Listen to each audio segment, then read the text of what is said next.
Bienvenue sur ce cours de base pour les HTM, les Healing Team Members ou équipiers de prière de l'AIMG. Cette formation de base est importante pour nous parce que lorsque vous allez prier pour les malades durant les différents événements de l'AIMG, vous ne le faites pas seul, ni au nom de votre église locale ou votre groupe de maison ou toute autre chose, mais vous le faites sous la couverture de l'AIMG. Vous allez donc œuvrer, prier sous la couverture ou sous la responsabilité de l'AIMG et c'est pour cela que vous suivez actuellement cette formation. Oui, tous les croyants peuvent prier pour les malades. Pourquoi une formation? Il est possible de le faire partout, de prier partout et sans formation. Mais prier sous le couvert spirituel de l'AIMG, c'est différent. Nous allons donc commencer par nous présenter qui nous sommes. Nous sommes Yves et Sabine Duprat, nous habitons en Suisse, près de Vevey, au bord du lac Léman. À l'AIMG, nous sommes membres du comité de direction auprès de Jean-Luc Traxel, que vous connaissez certainement bien, Marisa Villebrun, qui est la directrice de l'AIMG, et Patrick Bigler, qui s'occupe de tout l'opérationnel. Et nous avons plus particulièrement la responsabilité des équipiers de prière au niveau international. Durant cette formation, nous allons aborder les thèmes suivants. La vision de l'AIMG, les prérequis pour les HTM, les équipiers de prière Healing Team Member, le contrat du HTM, les 5 clés de guérison, l'appel au salut et la délivrance. Important de rappeler la vision de l'AIMG. Cette vision, elle est d'amener la guérison dans toutes les nations et toutes les dénominations en annonçant l'évangile avec une démonstration de puissance. Amen. Et la vision plus particulière pour les équipiers de prière est que chaque femme, chaque homme puisse manifester la puissance de Dieu, pas seulement lors des événements ou des soirées, mais également dans son quotidien. Oui, être équipier de prière, c'est bien plus qu'un service. C'est un geste, c'est une démonstration, un témoignage de ce que le Seigneur veut faire dans cette saison particulière dans laquelle on vit. Et il veut, le Seigneur, utiliser tout le monde, jeunes et moins jeunes. L'AIMG a vraiment à cœur d'accueillir avec compassion le malade, quel qu'il soit, dès le début, que ce soit en présentiel ou en ligne. Et bien sûr, tous ces actes ne peuvent pas être faits uniquement par la personne qui prêche, par l'orateur. Jésus est un Dieu de proximité, il veut aider les gens, il veut les toucher, il aime les gens et il veut imposer les mains aux malades. Donc si vous êtes là, c'est pour quelque chose. Et oui, nous pouvons prendre ce que tu viens de dire, on peut prendre une image comme une très très grande vague qui déferle comme ça sur la plage. L'orateur principal se trouve donc tout en haut, vers l'écume, et il est bien visible sur la scène ou bien à l'écran. Mais nous, les équipiers de prière, les HTM que nous sommes, nous faisons partie de la vague elle-même, et tout notre travail, toute notre attitude, cette formation va faire grossir cette vague et ainsi faire prendre plus de puissance à cette vague pour qu'il y ait encore plus de miraculeux qui se déroulent dans nos réunions de l'AIMG. L'AIMG donc œuvre en équipe où chacune a un rôle important.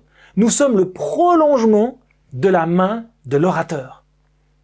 Lors des moments de prière en ligne, nous ne pouvons pas imposer les mains aux gens physiquement, aux personnes qui sont là. Mais, par contre, nous entrons dans leur intimité. Nous sommes chez eux.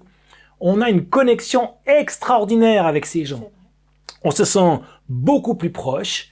Et même, certaines personnes appellent même depuis leur lit d'hôpital. Rendez-vous compte, extraordinaire. Il faut dire qu'on est proche. Alors, qu'est-ce qu'on attend de toi avant que tu deviennes un HTM, un équipier de prière?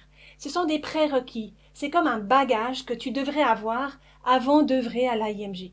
Oui, tous ces prérequis se trouvent dans le livret qui te sont donnés avec cette formation. Donc, la première chose, c'est être né de nouveau et avoir accepté Jésus-Christ comme Seigneur et Sauveur personnel, évident, comme le dit Acte 2, 38. Qu'on t'invite à le lire d'ailleurs. Avoir compris les bases de la foi chrétienne, pas tout, mais les bases. Être baptisé d'eau, bien sûr, selon sa confession. Et surtout, du Saint-Esprit, ce conseiller merveilleux.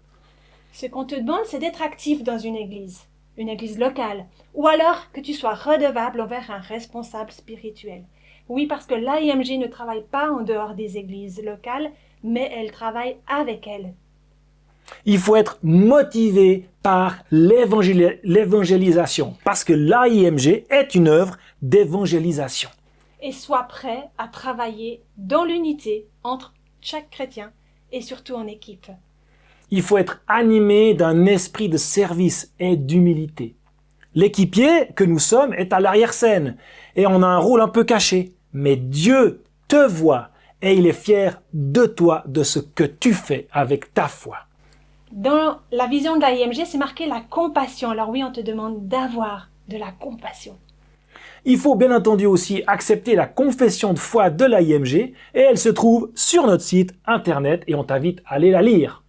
Sois en accord, bien sûr, on espère, avec la pratique de la guérison divine. Ah bah oui. Et sois désireux de te former continuellement sur cette thématique. On n'a jamais fini d'apprendre. Et d'ailleurs, il y a plusieurs formations en ligne sur le site de l'AIMG. Peu importe d'où tu viens, ce que tu as fait avant, il faut accepter d'être stagiaire pour les premières fois. C'est-à-dire qu'on va vous mettre avec une personne qui a un peu plus de pratique dans la prière de guérison à l'AIMG.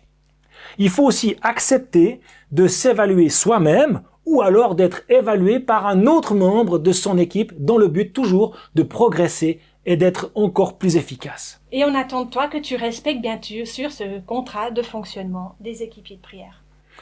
Que tu sois aussi redevable envers l'AIMG et surtout œuvrer avec honneur et intégrité. Sois un intercesseur. Oui, porte dans ta prière personnelle et quotidienne les membres de ton équipe, des responsables, des intervenants, bref, de tous les différents partenaires de l'AIMG. Nous allons voir maintenant le contrat de l'équipier de prière, du HTM. Ce contrat, il sert de cadre sécuritaire pour chacun, aussi bien pour toi que pour toute l'AIMG. Ce contrat, il se trouve dans le livret de base que nous allons parcourir maintenant et qui est disponible sur la formation que tu es en train de suivre. Mais la première chose à faire, bien sûr, c'est de placer ta foi en Dieu le Père, en Dieu le Fils et en Dieu le Saint-Esprit, et d'agir selon la parole de Dieu. On l'a dit encore précédemment, l'équipier de prière est acteur d'unité. Il respecte l'autre dans sa différence théologique et laisse de côté tout débat. On aime Jésus. Peut-être alors que tu trouves choquant de prier avec une personne qui pense peut-être autrement que toi, d'une autre confession, d'une autre dénomination.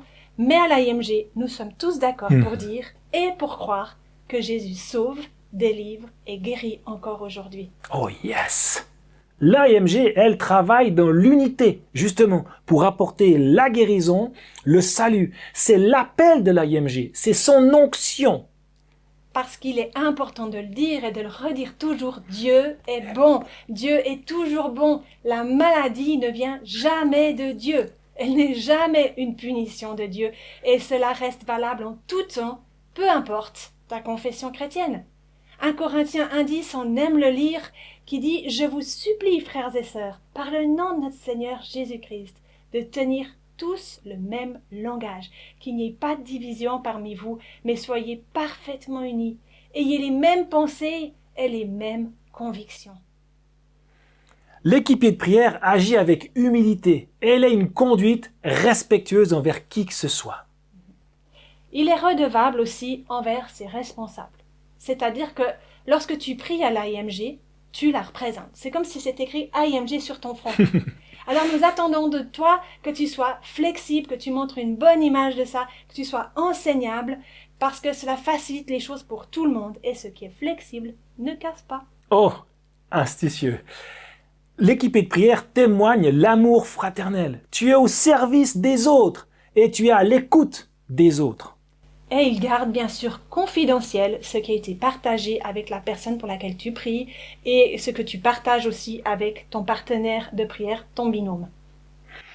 La place d'un équipier de prière durant une conférence ou lors d'un temps de ministère ne te donne aucun pouvoir, ni dans l'accompagnement psychospirituel d'une personne, ni comme conseiller spirituel pour d'autres organisations ou rassemblements chrétiens.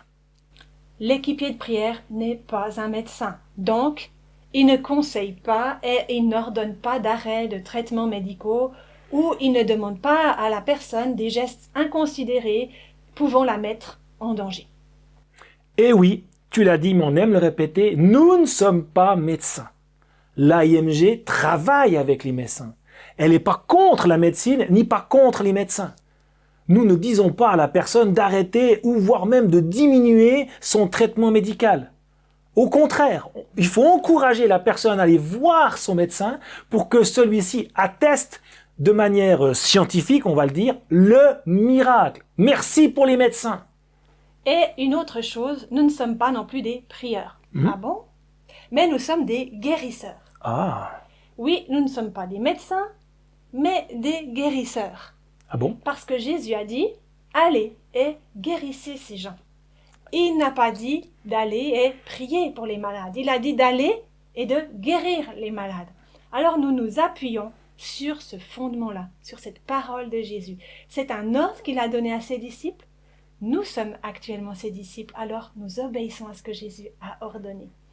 Sais-tu que, d'ailleurs, le mot guérir et sauver, c'est le même mot en grec, la langue dans laquelle a été écrite le Nouveau Testament. Sauver se dit sozo, et il signifie 3 choses.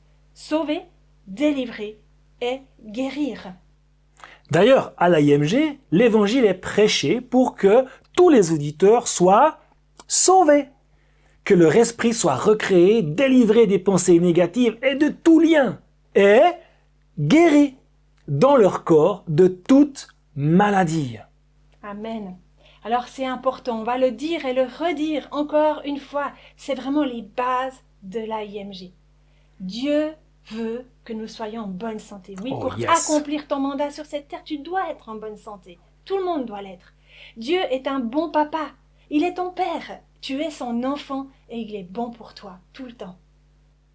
Lorsqu'on prie pour les malades, certains sont guéris instantanément et d'autres pas. Comment est-ce qu'on fait alors? C'est vrai. Alors si la guérison ne se produit pas tout de suite, immédiatement quand tu pries, rappelle-toi ceci. Si tu prêches l'évangile, tu vas dans la rue ou tu vas à une rencontre et tu prêches l'évangile à quelqu'un qui ne connaît pas encore Jésus, il se passe 2 choses. Elle peut l'accepter tout de suite. Et ça, c'est merveilleux. Gloire à Dieu. Mais ça se peut aussi que la personne dise « elle n'en a rien à faire pour le moment » et qu'elle a besoin d'entendre et qu'on doit lui présenter plusieurs fois l'évangile jusqu'à ce qu'elle accepte Jésus. Alors, si la personne refuse, elle ne se convertit pas tout de suite, elle ne donne pas sa vie tout de suite à Jésus, est-ce que tu vas arrêter d'apporter l'évangile? Ou est-ce que tu vas arrêter de croire que Jésus sauve aujourd'hui? Ah ben non, je vais continuer. Alors, c'est le même principe pour la guérison. Car, on l'a vu tout à l'heure, c'est le même mot, guérison ou salut. Nous restons dans cette attitude de foi car le Seigneur veut autant sauver la personne que la guérir. En tant que guérisseur, nous devons changer notre façon de voir les choses. Il faut toujours croire que Dieu veut guérir et croire qu'il le fait encore aujourd'hui. Oui, parce que la foi ne se parle pas au futur, elle se parle au présent. La foi, c'est quelque chose de maintenant. Nous allons voir maintenant comment prier, comment arriver à la guérison. Et pour cela, on te donne 5 points, 5 étapes qui peuvent t'aider dans ta prière. Alors attention, ces 5 points, c'est pas une formule magique ou une prière magique, mais plutôt comme 5 aspects que devraient comporter nos prières. La première chose, prie avec amour et compassion. On en a parlé tout à l'heure. Oui, parce que quand on lit l'Évangile, on voit que Jésus, quand il prie toujours avec compassion. Parfois même, il pleure. Parce que chaque fois que la compassion est là, des miracles se produisent. Alors, il ne faut pas confondre la compassion et la pitié. C'est très proche. C'est quoi la différence? La compassion, c'est vraiment se mettre à la place de l'autre personne. C'est ressentir ce qu'elle ressent. C'est vraiment souffrir avec. C'est pas se tenir à distance puis dire « Oh, mon pauvre, je suis vraiment désolée pour ce que tu souffres, pour ce que tu vis, pour ces maladies, je suis vraiment désolée. » Réagir comme ça, c'est plutôt mettre de la distance et c'est plutôt ressentir de la pitié. Alors, d'une manière pratique, c'est important de tout mettre en œuvre pour que la personne pour qui on prie se sente à l'aise. Et c'est très simple. Par exemple, déjà, le ton de sa voix. Si je crie, je hurle, ça va pas le faire. Il faut plutôt parler avec une voix douce, une voix agréable. Que mon apparence physique, mes habits, soient bien, soient soignés. Aussi soigner son haleine, parce que quand on est en présentiel, on prie souvent près des gens, donc si tu sens mauvais de la bouche, c'est pas terrible. Ou aussi son attitude, des gestes. Attention, avoir des gestes calmes et respectueux. La deuxième chose, prier avec foi. Ça semble logique, mais prions avec foi.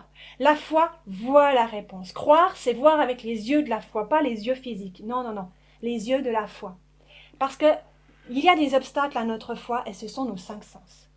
Parce que ce que nous voyons, ce que nous entendons, ce que nous ressentons, ça a parfois beaucoup plus d'influence sur nous que ce que nous croyons.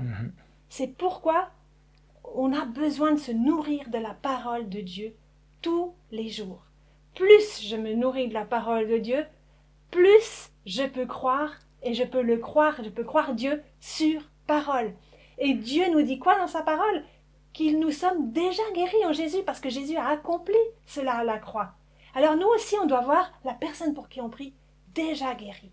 On peut imaginer en priant cette personne déjà en bonne santé. Qu'est-ce qu'elle ferait en bonne santé? Parce qu'en imaginant ainsi, cela va fortifier notre foi et va changer ma manière de prier. Tu dis l'imagination, est-ce que c'est biblique? Oui, parce que imaginer, c'est appeler à l'existence ce qui n'existe pas encore, selon Romains 4, 17, qu'on t'invite à lire, mais qui dit en gros que Dieu appelle à l'existence les choses qui n'existent pas encore. Quand tu connais la parole de Dieu, tu connais alors sa volonté et tu ne doutes plus. Troisième clé, parler à et non pas parler de. On s'explique. Ne parle pas à Dieu de la maladie, mais ordonne à la maladie de s'en aller. De cette manière, on imite Jésus lorsqu'il priait pour les gens. Jésus, il faisait pas de longues prières, il disait même parfois un seul mot, et la personne était guérie. Alors toi aussi, prie des prières courtes, des prières remplies de foi. Tu as la foi comme Jésus. Et pas seulement prier, pas seulement en Jésus, mais avoir la foi comme Jésus. Alors pour cela, on va te raconter courtement l'histoire que tu connais certainement, la tempête apaisée. Tu sais que Jésus, pendant cette tempête, lui, dormait au fond du bateau. Et les disciples, ils avaient la foi totale en Jésus. Qu'est-ce qu'ils ont fait avec cette foi en Jésus? Ils sont allés réveiller Jésus. Et ils ont dit, hey, Jésus, réveille-toi! L'eau monte, c'est horrible ce qui se passe autour de nous, il y a une tempête, on va couler. Alors Jésus s'est levé. Il est allé au bout du bateau, il a parlé à la tempête, il lui a dit, silence, calme-toi. Et une fois qu'il a fait ça, que s'est calmé, Jésus s'est tourné vers ses disciples et a dit, homme de peu de foi. Oh, pourquoi de peu de foi? Pourtant, ils ont fait juste. Ils ont fait appel à Jésus, il était dans le bateau, il est là. Bon, il faut que Jésus intervienne dans cette situation désastreuse. Dans ce qui se leur passe là maintenant, c'était conflit, ça, il y avait la peur. C'était ça la foi en Jésus. Mais en la foi comme Jésus, les disciples auraient pu faire, et ils auraient pu parler à la tempête comme Jésus l'a fait. Parce qu'ils avaient déjà vu agir Jésus avec des fièvres, avec des démons. Et de plus, Jésus nous a donné toute autorité pour le faire. Donc c'est un bon début d'avoir la foi en Jésus. Mais le pas suivant, c'est d'avoir la foi comme Jésus. 4e point, chercher le changement après avoir prié. Oui, parce qu'il y a toujours un changement. C'est parce que c'est impossible de prier et que rien ne se passe. Pourquoi? Parce qu'aucune prière de Jésus n'est restée sans effet. Le Seigneur nous a dit que nous ferons les mêmes œuvres que lui et même de plus grandes. C'est Jean 14, 12. Alors, nous croyons que nos prières ont de l'effet. Alors, par exemple, si je prie pour une personne qui a de la fièvre, qui a 39,9 degrés par exemple, et j'exige à cette fièvre de quitter la personne. Et puis je demande à la personne de reprendre sa température et elle a 39,6. Alors je peux avoir deux façons d'approcher cette situation, deux points de vue. Premièrement, elle reprend, elle a toujours de la fièvre, et là la personne, elle n'est pas guérie. Donc ma prière, ça marche pas. Ou alors tu as cette attitude de foi qui est « Yes, 0,3 degrés de moins qu'avant. Ah oui, c'est vrai. Merci Jésus !» il y a un changement. Et tu continues de prier pour que la fièvre continue et qu'elle quitte complètement, que cette fièvre continue de baisser et qu'elle quitte complètement. Continuer de prier, ce n'est pas un manque de foi. Tant que tu restes dans cette attitude de reconnaissance, merci Seigneur pour ce que tu fais. Et il est important à ce moment-là de ne pas demander à la personne comment elle se sent, parce qu'elle pourrait dire « Ah, j'ai toujours de la fièvre, je me sens toujours fiévreuse. Non, parce que ça va la faire revenir à ses sens, à ses sentiments, à ce qu'elle ressent. Mais demande ce qui a changé justement depuis que tu as prié, parce que tu crois que ta prière est efficace. Et là, il y avait ces 0,3 degrés de moins. Alors on va célébrer ce changement, même s'il semble minime, même si pour nos yeux, c'est pas grand-chose, mais on croit pour plus encore. Et si le temps de ministère est terminé ou que la personne doit partir et qu'elle souffre toujours de fièvre, par exemple, eh ben, appelle sur cette personne la paix de Jésus, le shalom, et encourage-la à rester dans cette attitude de foi et de reconnaissance et surtout de croire que Jésus agit encore aujourd'hui. Une prière est toujours efficace. Un verset que nous aimons beaucoup aussi, c'est Jean 16, 24 qui dit « Demandez et vous recevrez ». Oui, dans la version originale, donc en grec, le temps utilisé pour demander, ça signifierait « demande jusqu'à ce que tu reçoives ». C'est ça la foi. C'est comme quand tu mords à un hameçon et que tu y restes accroché tant que la réponse n'est pas manifeste. Et oui, parce que Satan déteste notre détermination. Et il fera tout pour nous décourager, pour te décourager. Mais nous sommes plus forts que Satan. Et ça, c'est 1 Jean 4,4. Et c'est la Bible qui le dit. Donc c'est vrai. Donc continuons à proclamer et à montrer à Satan qu'il est vaincu. Faisons-lui perdre du terrain. Amen. Et le dernier point, le 5e, c'est le dernier, mais c'est pas le moins important, c'est un des plus importants, c'est le témoignage, parce qu'il fait partie totalement de la guérison. Témoigner pourrait être traduit autrement par dire « fais-le encore ». Oui, parce que quand tu témoignes de ta guérison, cela active la foi de ceux qui t'écoutent. Ça ouvre comme une brèche dans la vie de cette autre personne qui t'écoute.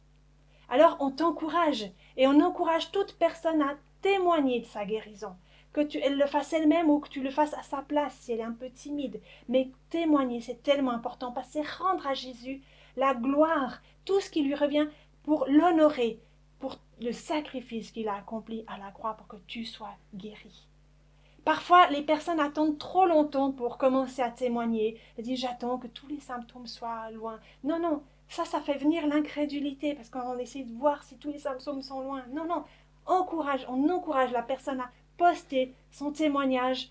Une des façons, c'est de l'écrire à info@laguérison.org, mais aussi témoigne auprès de ta famille, de ton entourage, dans ton église, auprès de tes collègues, partout où tu peux témoigner. Pas besoin d'attendre que ça soit immense, que tout soit fini.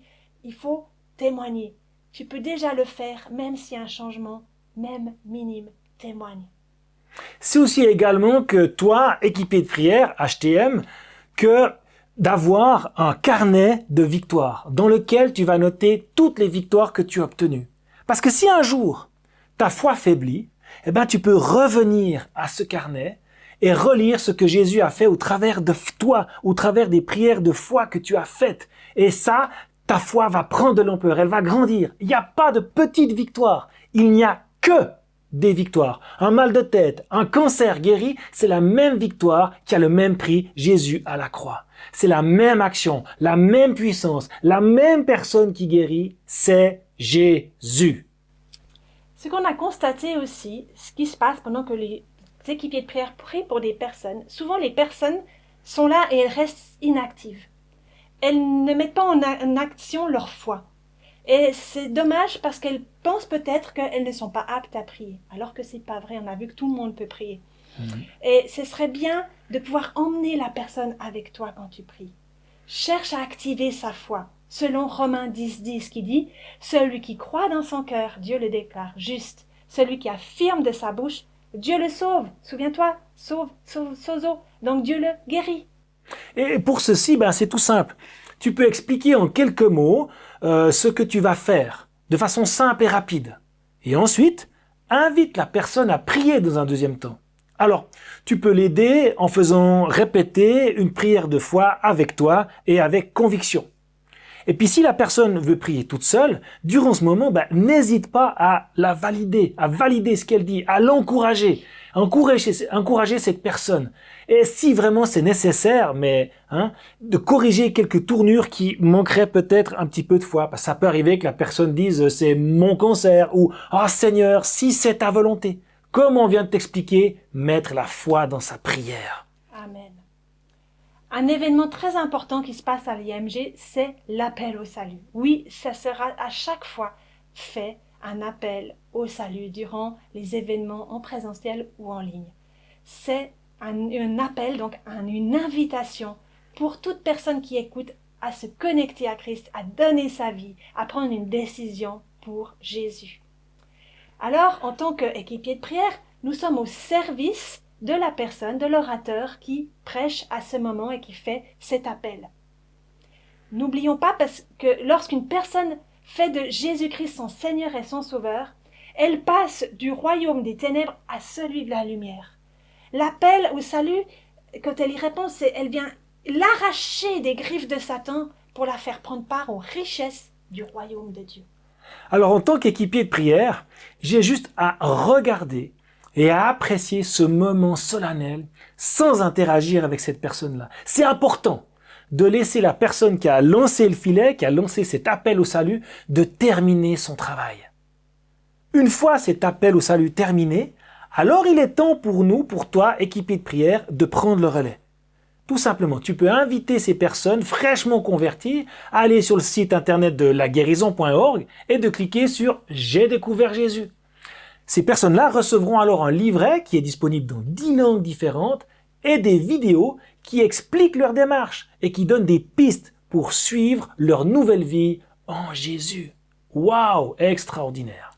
Et lors des événements en ligne, il ne faut pas oublier que les personnes qui vont venir sur Zoom pour la prière, elles n'ont peut-être pas encore fait cette démarche, cette rencontre avec Jésus, vraiment cette rencontre intime avec Jésus.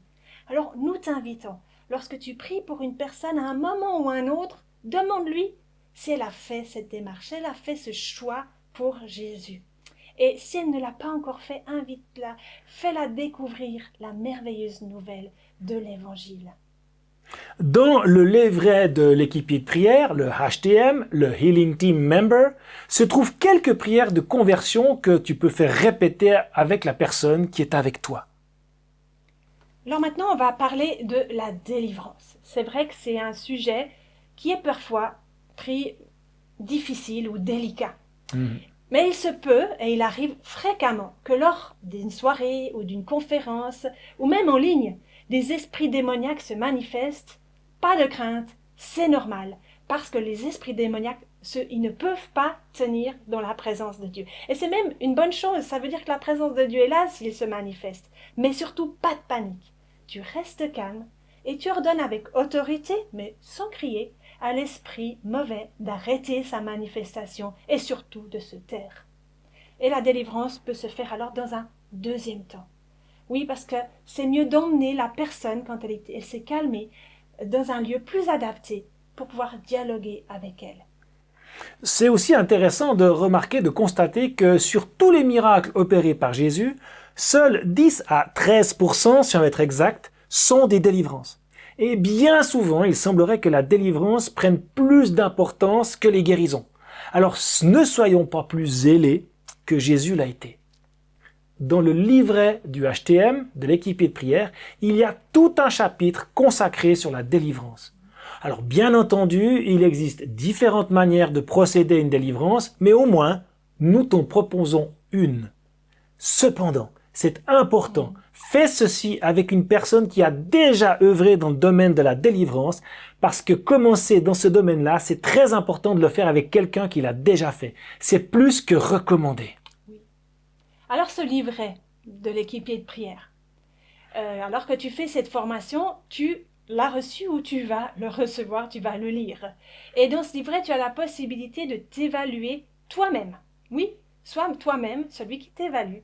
Parce qu'on a besoin de progresser. Et on aimerait que tu puisses aller de gloire en gloire, de mieux en mieux.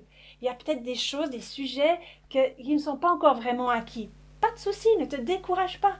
Le plus important, c'est de le faire encore et encore, de continuer jusqu'à ce que, et surtout ne pas t'arrêter. Parce qu'à l'IMG, nous avons à cœur que tu progresses en tant qu'équipier de prière et que tu deviennes toujours plus hardi pour la guérison. Et surtout, on se réjouit de lire ou d'entendre les témoignages de tout ce que tu vas vivre ici à l'IMG. C'est trop bien et on se réjouit de te rencontrer aussi une fois en chair et en os, pourquoi pas.